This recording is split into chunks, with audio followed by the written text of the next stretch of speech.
what is going on? It's the short bear. It's the second time I make this video. I just talked about everything, but it just didn't record it, so I'm gonna make the video new. Alright, so we're gonna talk about the trades and the stocks that moved today, and I'm gonna take you through everything, how I looked at everything, and I kind of explained why I wanted to play the specific stocks and why I didn't want to play other things. So first of all, solo. It's been a couple of days that we're training down. On this day, like everybody was like, it's done, we're gonna short. They got trapped, and I basically took their money long. And then reversed the position, took it short, and covered it into a wash near support. And today, same thing. I just didn't want to play it. I knew it was probably going to spike. And trap some more shorts basically. So I'm not playing that. I've got no edge, and I just left it alone. Let's talk about ORPM. I warned everybody this morning on Twitter. I posted it in chat on Twitter. Everything. Just didn't want it to basically get hurt. All right. A lot of chat rooms are just taking your money, just ripping it in your face, stocks like that. Just please be careful, guys. It's exactly why we have rules. So this morning, I said on Twitter, they have, just don't believe everything you basically read. Just read into it and look up everything. ORPM, I would have taken it short, like even with the flow, just a bit smaller position, but it just didn't give us an entry. The entry was, I believe, right around 180 to 185. That's where we wanted to enter on the pop, basically. But we wanted the big volume to be traded right at market open. Why is that? Well, because we want the chat rooms to be playing right at the open. If chat rooms are playing at the open, they're basically longing. Every sheep is going to enter. And once the main sheep master is out, you basically have all the other longs, all the other sheeps that are going to be constantly hammering the bid because they are stuck. But as we didn't make any volume, didn't get any pop, nothing, I knew, alright, all the people that are here are basically shorts. Eager shorts, getting in at any price because they just want to profit. They wanted too bad, basically. No daytime, no nothing. So short here, here. Get some shorts in, and then some volume, I'm not gonna name the chat room, but some guy alerted it. Everybody kind of chases the alert. Then you got all the shorts that were in here panicking, hitting the ask and so on, and then it rips. But I also said in chat, and I posted it on Twitter a half an hour or an hour ago, once the chat room is done, once the volume was traded and we got that trap, the stock is going to fade from there on and die. What did it do? I said here, do not short, it's not a short, do not short, do not short. And then right in here I said, this one is probably going to rip, this has this, I'm going to rip in your face feeling. And the stats also said the same. Rip, and I said it's going to die from there on, and it died. So was pretty happy. I didn't make any money out of ORP, and I didn't trade it once because I was focused with other things. But I'm pretty happy about the way it moved. No, it's not that one. I just keep on messing up the ticker. I don't know why. ARTW. Alright. So this one I would have gotten an entry, but it's the same thing. We got some, the float was pretty low, and we didn't have any real dilution going on, I believe. But I would have gotten an entry right around, I believe, 375 to 380, risking the $4 area, not because of the whole number. I got another rule. And the target was $3. If you don't believe me, it's written in chat, and I've got everything written in there. Basically, the entry zone would have been right in here, covering zone here, so you could have gone in, and out again. I would have missed the kind of fade after that, but I really wouldn't have cared at all. But I missed it because I was playing not solo. That one I wouldn't be playing for $1 million. Oh yeah, I would. You get the point. Um, so SKYS, just let me delete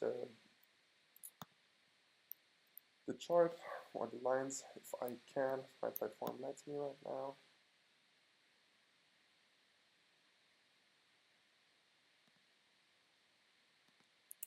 Right here. So I was talking in chat this morning, and basically the thesis behind it was on Friday we had a lot of volume traded, right? We had right around 32 million shares traded. So here it doesn't look like a big spike here, but was a pretty big spiker, like moved from basically half a dollar until like 160, and we had 32 million shares traded. Now, where are the shares traded, and what was the thesis? So the thesis was someone is stuck, all right? Just understand that we traded a lot of volume right around like from $1 until like 150, right around there. Most of the volume was traded in between 120 and 150, and basically someone was trying to hold it up the whole day, all right? Once it cracked, it kind of reclaimed, tried to crack, couldn't make it. And then at the end of the day, you basically had 1 million volume to dump your shares as a manipulator. So it's 1/30th of the volume traded on that day, right? So it probably means you won't be able to get out of everything you have, all right? So what can you do um, to basically cover at a higher price? Well, you want to push the stock when the volume isn't there. When it's really easy to move the stock, and when can you do that? When in after hours and in the pre-market. So what did he do this morning? He basically pushed up the stock with basically what is low volume for the person that was stuck, I believe. And people are also getting excited for the long, all right? So people are getting excited, they're saying, all right, it's going to trap and so on and so on, blah, blah. Let me tell you something. If you want to really trap people and really get the stock up there, you want to trigger SSR. So what you want to do is, right before the close, you're going to push the stock up to what, like 130 in this instance. And in the morning, you're going to let the stock fail, all right? So in this example, if it opens at 130, you want to push the stock down to 117, all right? And then you trigger SSR, and then you ramp it up, all right? Trapping basically all the shorts and the whole thing. But that's another story. I talked about that in chat. So what did I do this morning? I basically looked at the areas of interest. The first one was at 140. As you can see, spike once right here, couldn't make it, and that led to that move down. Meaning it's where the manipulator or that specific person couldn't get the stock above in my thesis. Where did I want to put down my stop? Well, at the specific half dollar mark, and also support and resistance. You had a perfect resistance right here that led to the move down at 150. It's where it topped out once it made the high of day. It's the pre-market high, so there's no level that is better than 150 to risk off. So what did I do? I waited at the open for a spike and got my entry here near 140 at like 138, I believe. Starting next video, I'm gonna start making timestamps and so on, so you can all see it. I got into the first spike. TZ doesn't show it really well here, so I got in the first spike, not in the second one. So I'm going to show you the 1 minute chart actually right here. Actually, let's talk about the target. So target, same thing. I just have ratios and data that shows where it's likely to head to, and my target was at 114. 114 being basically the low of this move right here. And yeah, nearly like 1 cent to getting my target, and it just didn't make it. And I'm gonna tell you just after how I reacted to it, basically to move up, alright?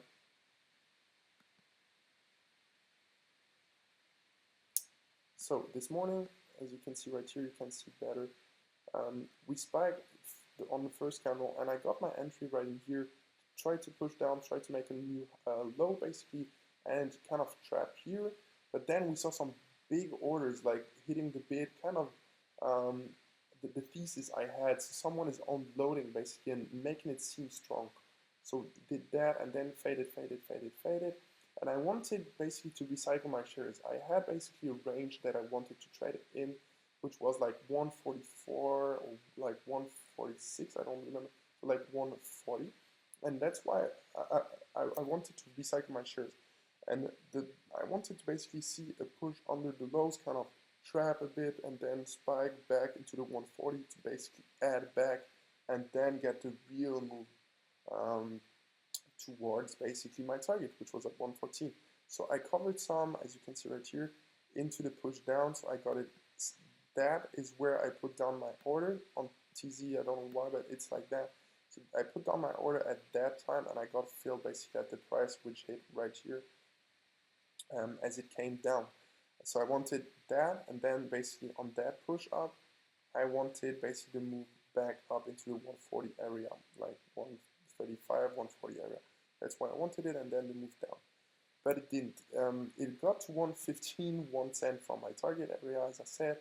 And I said in chat, I wanted 2 waves up for me to basically add to my position. I was out like 1/2 already.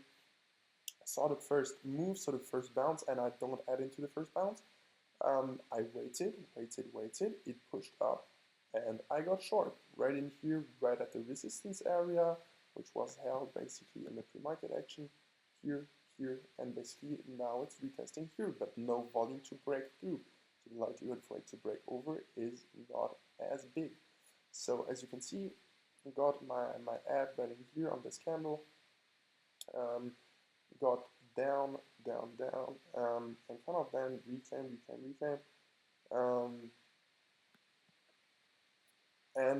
Yeah, I had to cover near market close. As you can see, we got some liquidity here for me to exit, and yeah, didn't reach target. All right, so I exited, and the second play of today was RIOT. All right, RIOT, which is right here, which led to a massive winner. Really nicely executed, and I'm really happy about the way I basically traded it.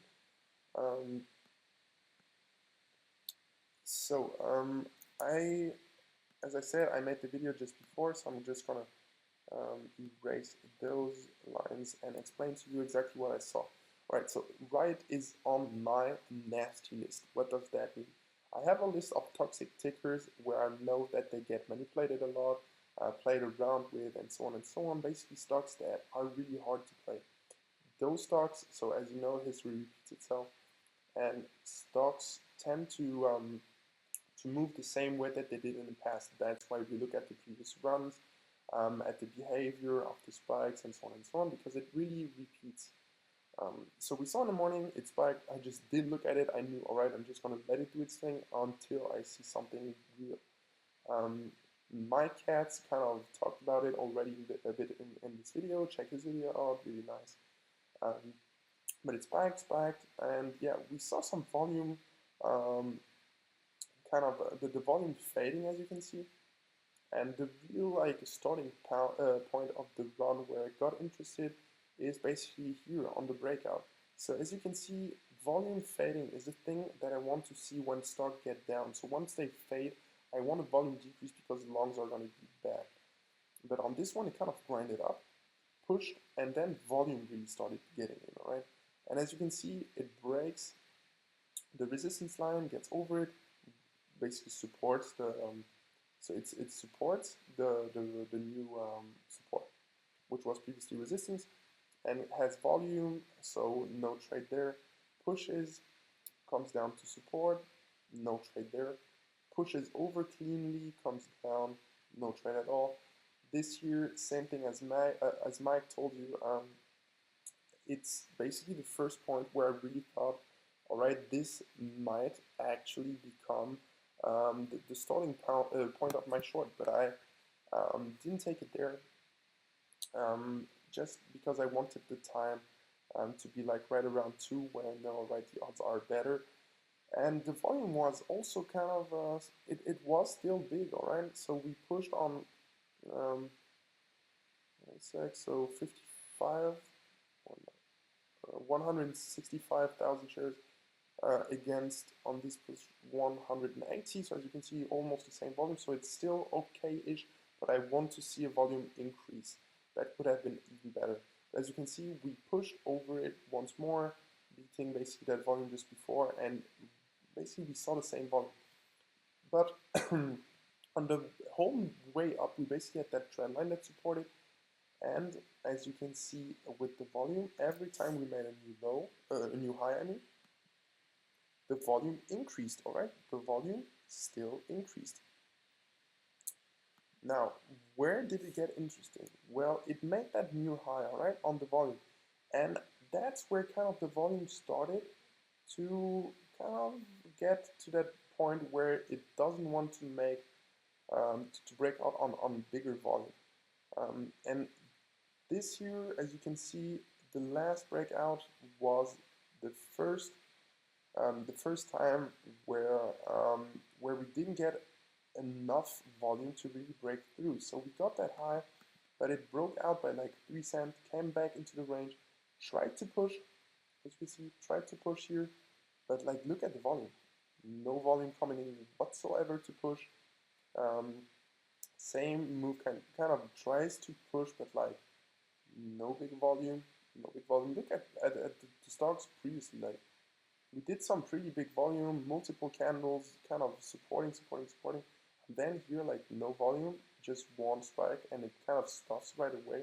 Second candle right away after the breakout, this volume drop off like 50% or like more of the candle where we broke out, and we start to see some big time volume divergence basically. All right, so we started. It started here like big volume, and then less volume on the next breakout, but still kind of maintaining that baseline. And then right on the push to break, no volume, and then it kind of cracks down back into the range. And on the other ones, it kind of reclaimed right away. So here reclaimed after a few minutes, and here it kind of got sideways. So I started in right there. I started in actually right in here already. So as you can see here, I started in here just because the volume on that push was just not there. It wasn't there, and I wanted to get a piece right here, risking the half day. This is where I knew already the odds are the best, so everything based on odds and so on. And yeah, got stopped out for half, so I trimmed like Alex does. I trim my position just to let it test because it can go parabolic. So I just wanted to see, all right, is my thesis really right? And yes, it was. So it got back down into the range, and that's where I added my piece once more right away as I saw it stuff. And then I basically wanted, I saw it really crashing basically to the downside under 4, and I knew, all right, the trend is still kind of intact, the overall trend. So as you can see, the trend line is still holding, and we're getting into that area. So I just put down my order and got filled, no stress at all, and I wanted to add back after that on a push. But why did I want it to add? So basically, that could still be kind of a trap. But look at the volume. That's the first time we got some big volume on a move down and not some kind of fading volume, which would kind of be an indicator for consolidation basically. But this one, that's the big guys basically unloading and the panic starting. So that was why I wanted a pop. But what did I do? I didn't chase. Remember, every time you chase, the short bear is taking your money and put it in in his pocket, right? Just please don't chase, guys. It's really important. Don't chase to just trade with data. Just missing trades is completely okay. Um, if it it, um, it's the plan basically. If it's the plan, just don't FOMO, don't chase. Just follow your plan. Just if you don't get it, it's there are thousands of trades that are still waiting for you. Um, so got the move down, waited, and I said I wanted 2 waves up, same as on the other one. Got the move up, first leg down, tries to push. Shorts are getting excited, they get in, and then they get squeezed just a bit, and I wanted to enter where whole number, everything just came together. It was at the trend line, retest of the trend line. It was at the resistance area, as you can see, the whole number, volume is fading and smaller on that pushback than before. Everything just came together. So what did I do? I added back. And where did I want to exit? At 340. Now why 340? Well, because in the morning we got some fading volume and the whole starting point of that big move was at 340. It's where the volume came in as we broke out. It's the one area where we basically have a triple top basically, and it's really where I want to exit. I told you multiple times before, I say it over and over again on Twitter, I don't use VWAP to exit. The VWAP tends to get broken down, breaking under, over, and so on and so on. So I get out on the pop under VWAP or on the pop over the VWAP regarding on the situation if I'm long or short. And yeah, that's basically it. So it got down just a bit more, but closed at 340, exactly where I covered. So I was really happy about the trade. I'm gonna post my profit chart, I think, on Twitter again. One of these days. The 2 past weeks just have been awesome, just really, really, really great. So yeah, if you have any questions, just you know what to do. Subscribe and please share the video on Twitter. It would really mean something to me, and I'll see you tomorrow, I guess.